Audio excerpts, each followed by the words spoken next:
Bienvenue dans ce nouvel épisode de Questions à un agri. Aujourd'hui, nous sommes à Brignais, chez Véronique Laby. Bonjour Véronique. Bonjour Alexandra. Alors là, nous sommes dans ton champ avec les vaches, donc avec... Mon taureau Oscar, un de mes taureaux. Voilà. Tu nous as dit dans la présentation lundi que tes vaches elles restaient dehors toute l'année, mais est-ce que là on est au mois de décembre, est-ce qu'elles sont froides ces vaches dehors? Alors oui, on appelle ça du plein air intégral. Mes vaches, elles sont tout le temps dehors. Alors il faut savoir qu'une vache, sa température idéale, c'est autour de 13 degrés, 13-14 degrés.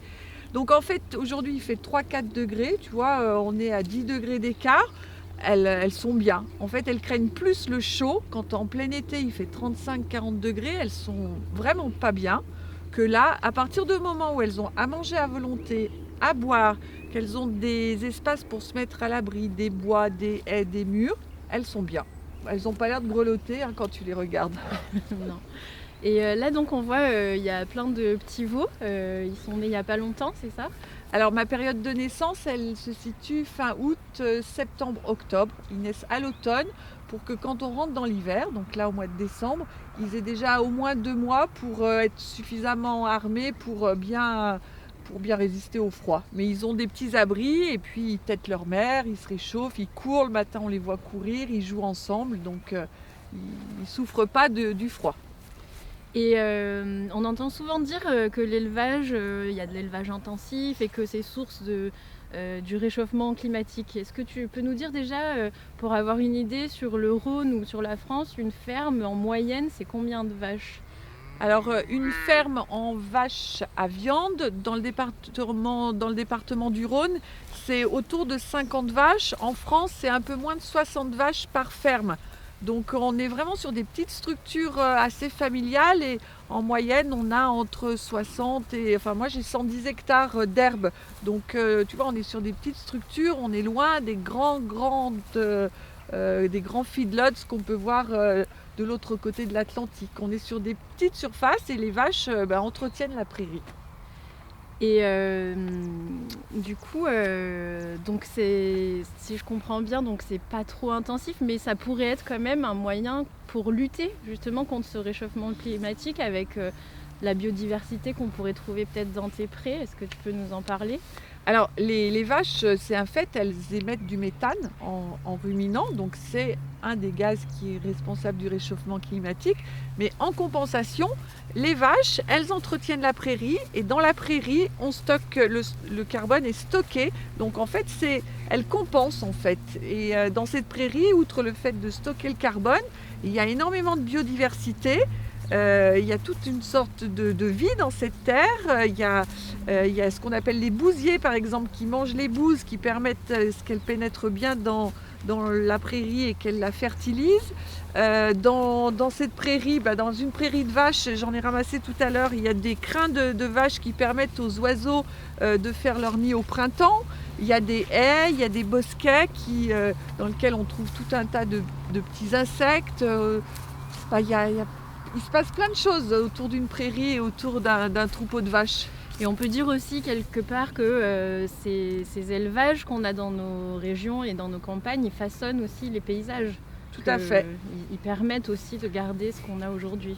Le fait d'avoir des ruminants, les vaches ou les moutons, n'importe, ils permettent de garder de la prairie. Sans ces ruminants, la prairie disparaîtrait petit à petit et serait gagnée d'abord par des bosquets, des ronces et puis petit à petit des arbres.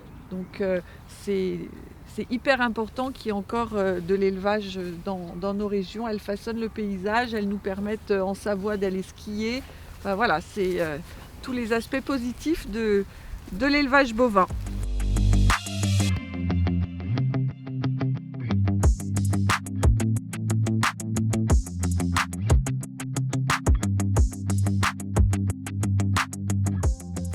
On vient de voir qu'il y avait plein de choses dans tes prés au niveau de biodiversité, mais il me semble que des fois, surtout le long des routes, tu peux trouver autre chose que des petites bêtes. Ah bah oui, il y a tout l'aspect d'être proche de la ville. On est à 13 km du centre-ville de Lyon avec des routes hyper circulantes et encore tout à l'heure, tu vois, j'ai ramassé dans un pré des sacs qui viennent de McDo, des bouteilles, Quelquefois les gens trouvent la déchetterie fermée, ils baignent tout ça dans nos prés. Donc ça fait partie des choses pas très agréables à ramasser et puis surtout qui peuvent être dangereuses pour les animaux. Il y a aussi un truc tout bête, c'est les gens nourrissent les oiseaux l'hiver avec de l'aliment dans des petits filets verts. Et bien ça, j'en ramasse quasiment tous les jours, comme j'ai pas mal de maisons autour de chez moi.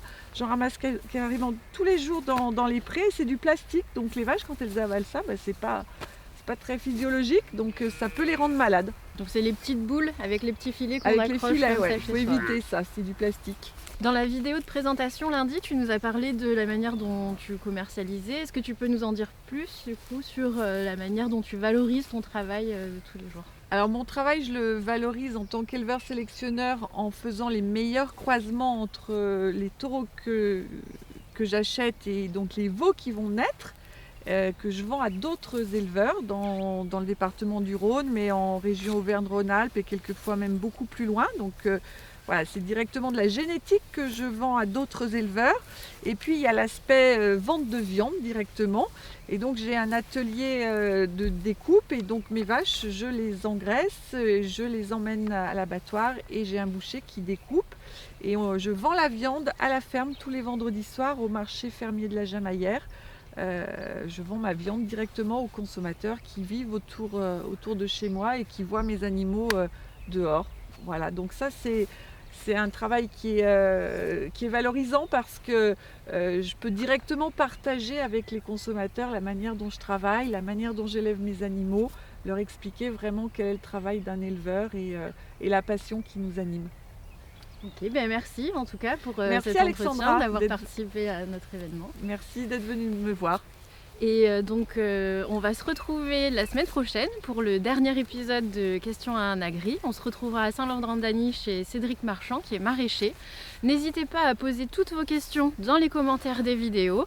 N'hésitez pas à nous solliciter si vous avez d'autres questions et que vous avez raté les commentaires de la vidéo. On est là pour ça, pour vous répondre. Donc retrouvez-nous sur la page Facebook de Semons l'avenir ou sur le site internet. Et je vous dis à lundi.